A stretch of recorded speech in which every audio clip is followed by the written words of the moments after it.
thing that really caught our eye, these past, couple of months, it's just this series of single after single after single, man.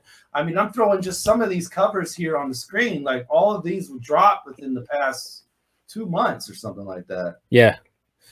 Yeah. I mean, he said it like it was effortless. Yeah.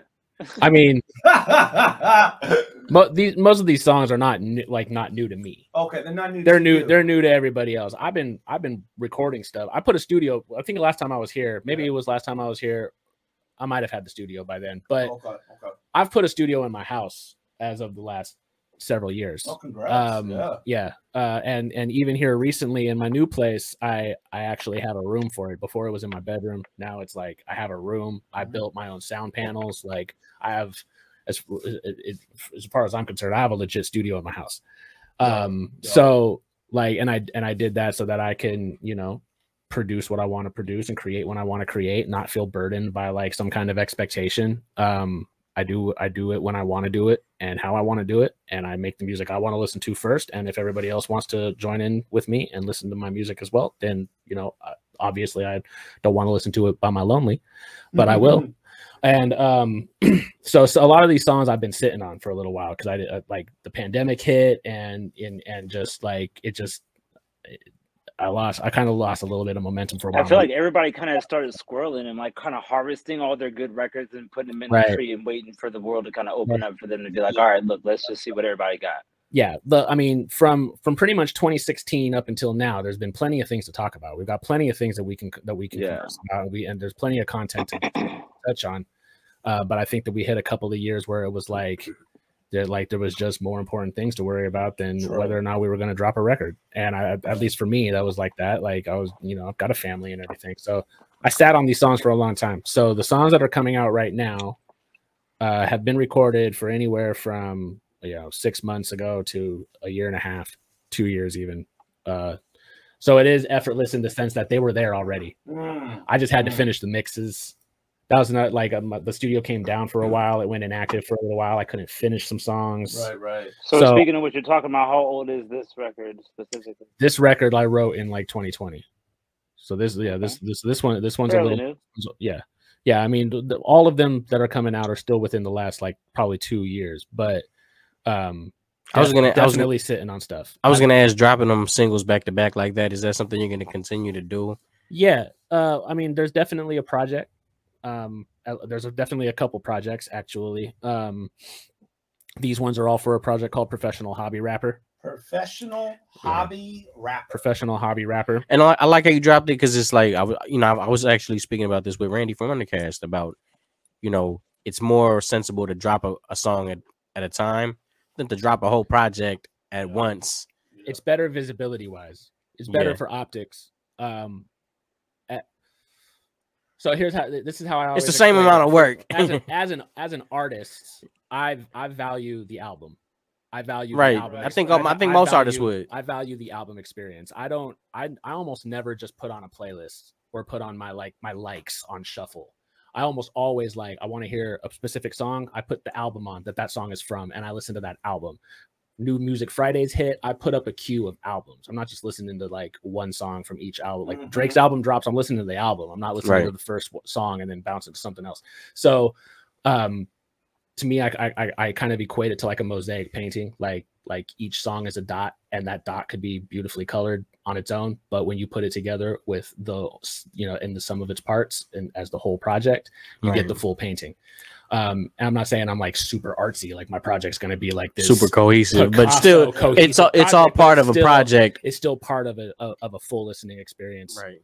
So I still strive for EPs and albums. I'm still, when I'm recording songs, that's probably to my detriment. I will sit on songs because I want it to be part of a project, and I don't want people to hear it too early, where I should be thinking like, put the song out so people can hear it. You know what I mean? And what you consider that is a formal rendition, and we can appreciate something like that. I tell people, like, when I get off stage, I tell them I appreciate you paying, or being here for my rendition. But that's like, a really formal way of presenting your project. And I see what you're saying. And like you guys were talking about, it really is good for digital platforms and the digital footprint for you to be dropping every song on your album. Right. Yeah. Right. Or darn near. No, I mean, I've been enjoying dropping it. I've been enjoying dropping them like that. I'll probably continue to do that. I do have this project. I have a group project that I'm working on with Aeon and Chris Kemp called It's Demons. just not common. People are just stuck on really only releasing 1 or 2 songs, and I get driven crazy about it because then I go on their album, and I hear all these dope records, and I'm like, okay, word. Right. Word. Yeah. Meh. Yeah, bro. Man. So of these the 8 ones that have dropped so far, I was man. gonna say, who does the artwork? I did the artwork for all of those. Nice. All of them. Okay. Oh, Yeah. okay. Yep. What about Very nice, sir. I like the cheetah. Is that that's a jackal? It's a hyena. Hyena. All right. It even says hyena, bro. It kind of does, yeah.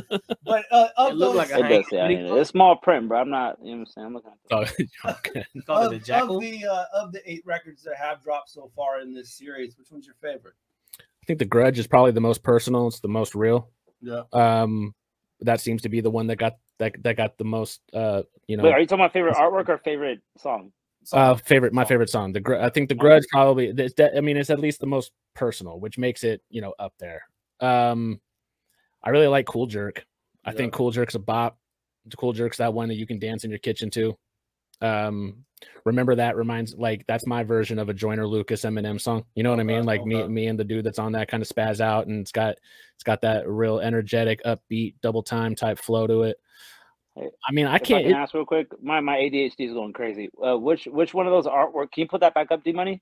Okay. Which one of these artworks took you the longest to make? These are really good. That's a good question. I think Live Like This took the longest because my dude OG Rap, shout out OG Rap. He's a Chicago MC, and so I pulled a picture from his Facebook, and I pulled a random picture of mine, and then I found a random background, and I've never done composite work like that. So, it was a lot of back and forth to YouTube to watch tutorials and figure out how you do the color correction and match the colors up and get the shading right. Like I had to really I basically learned how to Photoshop even further. That one progressed my skills. It's not that good. It's not that good of a cover, but it's definitely the one that I'm into videography and film production in general, but it's just like that I work with Adobe Premiere Pro, so I'm looking at what you're working with. I'm like, man, I wish I could do that, but it's like that's the other side of it. The Photoshop side is like the other. Well, he does a lot of that's good work. It's good work. You've seen a lot of idea yourself flyers, man. Yeah. He's been on it. I'm gonna have to hit you up, bro. For real. Yeah, we can talk. For sure. The simple ones are always the easier ones to make, and I actually think the simpler ones can turn out, man. They can turn out better.